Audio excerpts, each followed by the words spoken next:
राधे राधे गुरुदेव। राधे राधे महाराज जी। महाराज जी, जब आप स्वस्थ थे तब प्रभु ने कोई विशेष व्यवस्था नहीं की, अब जब उन्होंने सब व्यवस्था कर दी तो स्वास्थ्य के वही कारणों बात है ना कि जब खाने के लायक थे तब खाना नहीं था, और जब खाने लायक नहीं है तो सब व्यवस्थाएं कर दी है।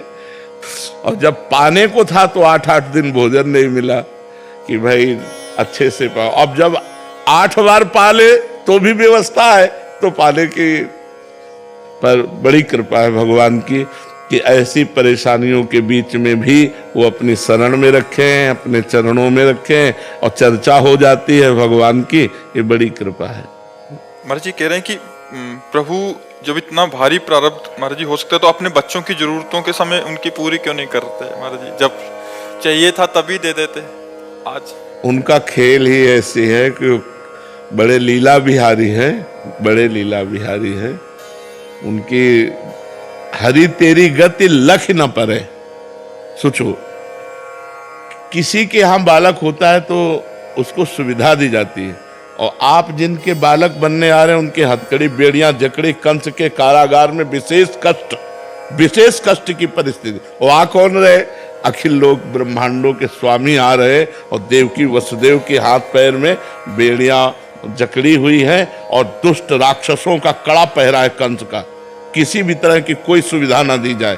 भारी कष्ट में 6 बच्चे मार डाले गए। कितना भयंकर कष्ट आप सोचो। पत्थर में पटक करके नवजात शिशुओं की हत्या कर दी गई, और दुष्ट राजा कठोर शासन में। और आ कौन रहे? सकल जगत का मंगल करने वाले भगवान कंस के कारागार में प्रकट हो रहे। देवकी जी देखकर अभी छक नहीं पा रही हैं कि वो आदेश कर रहे हैं हमको गोकुल में छोड़िया।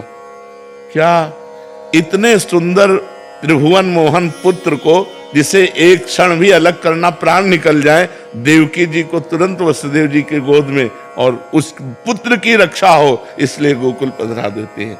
बड़ा विचित्र भगवान का लीला चरित्र है। इसलिए ये नहीं कहा जा सकता कि ऐसा भगवान ने क्यों नहीं किया। शायद उस समय भगवान सुविधा दिए होते तो हम ये चढ़ाई ना चढ़ पाते।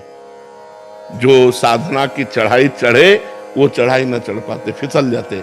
भगवान ने इसीलिए वो हमको कठोरताएं दी, जिससे हम उन कठोरताओं के बल पर इस चढ़ाई को चढ़ पाए, और आज हम आप लोगों के सामने सेवा करने योग्य बने कि हम अपनी वाणी के द्वारा, अपने आचरणों के द्वारा आपको सुखी कर पाए।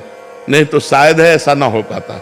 तो भगवान जो करते हैं वो बड़ा मंगलमय करते हैं, उनका हर विधान मंगलमय होता है। महाराज जी, क्या हर एक साधक के जीवन में ऐसा कष्ट आना जरूरी है या प्रतिकूलता आना जरूरी है? देखो, जो जितनी ऊंचाई पर चढ़ना है तो फिर उतनी चढ़ाई तो चढ़नी ही पड़ेगी। तो जितना जो चढ़ पाया वो वहीं स्थिर है। अब तीनों टाइम बढ़िया भोजन मिल रहा हो और ऐसी व्यवस्था सब बढ़िया, तो भजन में मन लगेगा क्या? जब न खाने को, न पीने को, न रहने का ठिकाना, न कोई, तो हर समय मंत्राकार वृत्ति की भगवान के सिवा हमारा कोई नहीं। एक गंगा मैया का किनारा और भगवान का भरोसा, और भूख प्यास से लड़ने के लिए, सर्दी गर्मी से लड़ने के लिए केवल चिंतन को शरीर से हटाकर भगवान में लगाना है। निरंतर भगवदाकार वृत्ति, वही कृपा आज मिली है। अगर उस समय हमें सांसारिक सुख मिलते तो शायद ये लाभ न मिल पाता। तो हमें लगता है भगवान की विशेष कृपा है, दोनों पक्ष में विशेष कृपा है। जब हमें साधना की चढ़ाई पर चढ़ाना था तब सुविधा नहीं दी, और जब सुविधा भोगने लायक नहीं रहे तो सुविधाएं दे दी। ये कृपा है उनकी।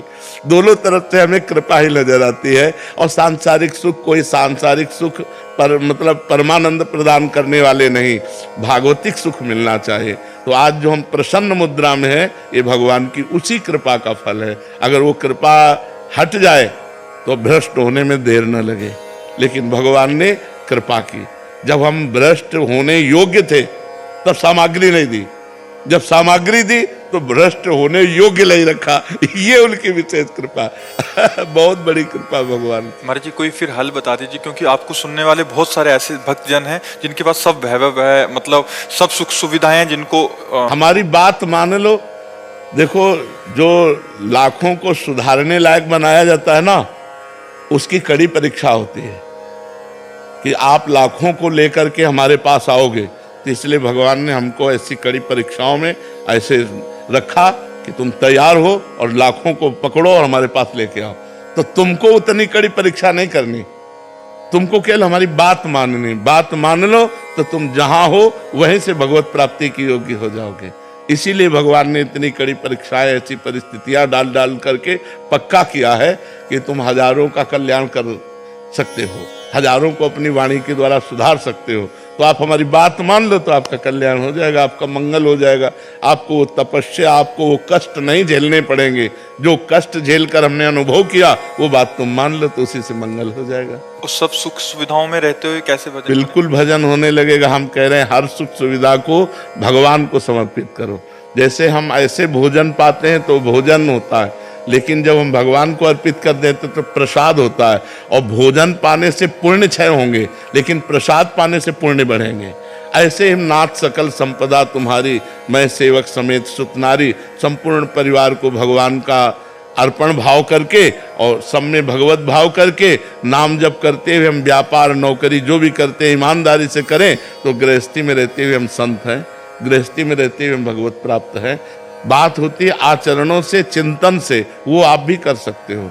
अच्छा, जैसे गृहस्थ आदमी को काम वेदना आई, अपनी पत्नी है, अपनी पत्नी से अगर दूसरे की पत्नी तो वही पाप हो गया। ऐसे ही मोह सताया तो अपने पुत्र में गोपाल जी की भावना करो, मेरे भगवान पुत्र रूप में आए तो आपका कल्याण है, आपका मंगल है। जैसे हम चराचर जगत में भगवत भाव कहते हैं, आप अपने परिवार में भगवत भाव करके मुक्त हो सकते हो। पर भाव करना पड़ेगा, सब में भगवत भाव करना पड़ेगा। तन मन धन सर्वस्व भगवान का मानना पड़ेगा, नाम जप करना पड़ेगा और कोई पाप आचरण ना हो ये सावधानी रखनी पड़ेगी। तो गृहस्थ में रहते हुए सुखपूर्वक भगवान की प्राप्ति हो जाएगी।